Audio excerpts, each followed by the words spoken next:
Olá, pessoal. Algumas pessoas me pediram para falar alguma coisa sobre Tiradentes. Eu achei oportuno esse momento porque estamos próximo ao feriado de 21 de abril, onde nós vamos lembrar a morte de Tiradentes. Quero falar para vocês um pouco da sociedade daquele momento. Embora Tiradentes tenha sido enforcado no Rio de Janeiro, que era a capital naquele momento, os fatos que antecederam a morte de Tiradentes, as reuniões, as tentativas, os conjurados se reuniam em Vila Rica, que fazia muito bem o papel do seu nome, Vila Rica. Aliás, a vila enriquecia Portugal. É importante observar que a mudança da sociedade aconteceu efetivamente em Vila Rica.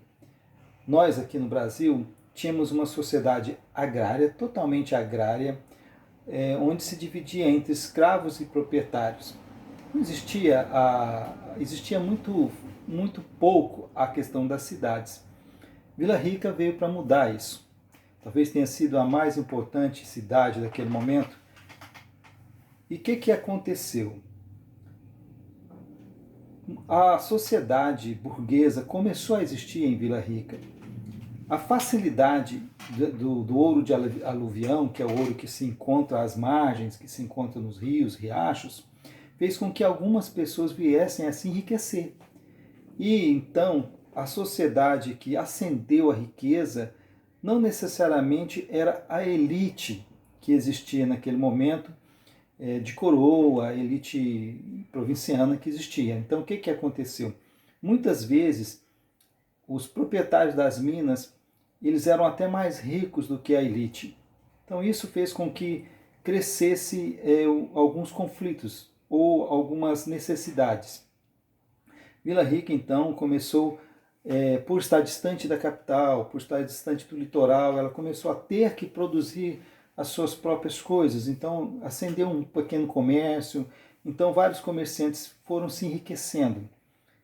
E a elite começou a mudar.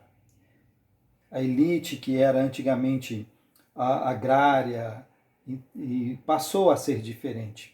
E houve uma promiscuidade naquele momento, uma miscigenação efetiva, porque faltavam mulheres brancas e excedia o número de escravos. Então, e a aproximação dos senhores de escravos, os donos de escravos, com as pessoas escravizadas, eram bem mais próximos e começou a criar uma sociedade. O ex-escravo muitas vezes ascendia a riqueza. Bom, essa era a sociedade em que vivia Tiradentes. Por que eu estou falando isso? Por causa da polivalência dos inconfidentes. Eram poetas, eram militares, clérigos, todo tipo de gente. Então há de se pensar como essas pessoas com níveis sociais diferentes, não de riqueza, porque era aproximada, a riqueza era próxima, exceto Tiradentes, que possivelmente seria o mais pobre. Mas é interessante dizer que ele era o mais pobre. Ele não era tão pobre como a historiografia tem nos dito hoje. Basta olhar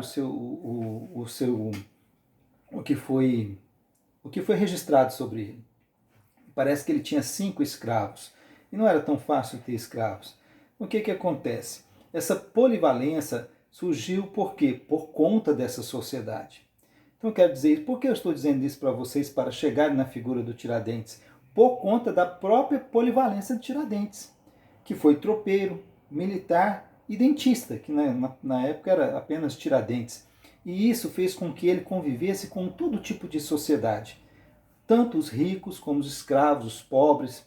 E como ele foi tropeiro e depois ele passou a ser dragão, por conta dele conhecer os caminhos do ouro, os caminhos que levavam o ouro, ele foi designado para a segurança daquelas estradas. Então isso fez com que Tiradentes também tivesse uma aceitação entre os militares. Então, é importante dizer isso? Claro que é. Por conta da polivalência da sociedade e a polivalência do próprio personagem que eu estou dizendo para vocês, que é o Tiradentes, Joaquim José da Silva Xavier, que foi alferes. Bom, nesse meio todo, aconteceram as reuniões e houve um traidor. 3 traidores, mas um se destacou mais. Joaquim Silvério dos Reis. É importante que quando o vice-rei recebeu a denúncia de Tiradentes, ele percebeu a falta de idoneidade de Joaquim Silvério dos Reis. Isso não é papo de conversa de que eu estou protegendo Tiradentes, isso é registro. E ao contrário de Tiradentes, que ele escreveu em cartas dizendo que viu ali um militar de absoluta capacidade. E ele iria se aproveitar do espírito fraco de Joaquim Silvério dos Reis e ia tentar descobrir como que o fato aconteceu. Quando Joaquim José da Silva Xavier foi preso em 1789, 10 de maio, ele foi inquirido. Nas primeiras 4 inquirições ele negou tudo, e depois nas demais, que me parece que foram 11 ou 12, todas ele tomou para si a responsabilidade da conjuração. Ele não apontou nenhum líder, ele disse que era pensamento dele, e isso faz com que ele seja diferente, o que poderia ser qualquer outro deles. E o fato dele talvez ter sido mais pobre, e então faz com que ele foi bode expiatório. Eu quero acreditar que o que fez ele à forca, todos foram condenados à forca, só que depois foram perdoados por parcela, né? Nos parece que, quando diz que ele morreu enforcado, ele foi o único que morreu, nos parece que as condenações foram fracas ou não tiveram. Isso é uma coisa muito errada de se anunciar. Foram muito sérias, foi degredo, foi perca de bens, foi realmente assim, os inconfidentes perderam tudo, tudo, tudo. Isso não é muito fácil de acontecer, é uma penalidade muito pesada. Porém, Tiradentes foi levado à forca para servir de exemplo por conta vamos dizer, sua coragem de permanecer, não negou e disse que sim, se 10 vidas tivesse, 10 vidas daria. Então, o que eu quero que fique registrado no dia de hoje e que vocês lembrem quando forem comemorar o Tiradentes, comemorar esse feriado, lembrar, né? Lembre-se que um homem morreu para que nós tivéssemos a liberdade que nós temos hoje. E que isso seja lembrado, não como um mito, mas assim com respeito. Claro que depois, quando veio a ditadura militar, houve um trabalho nessa pessoa, que colocaram barba nele, que não é verdade, colocaram um cabelo que não é verdade, mas é verdade sim que ele morreu pela sua liberdade. Eu quero dizer para vocês que aprendam história.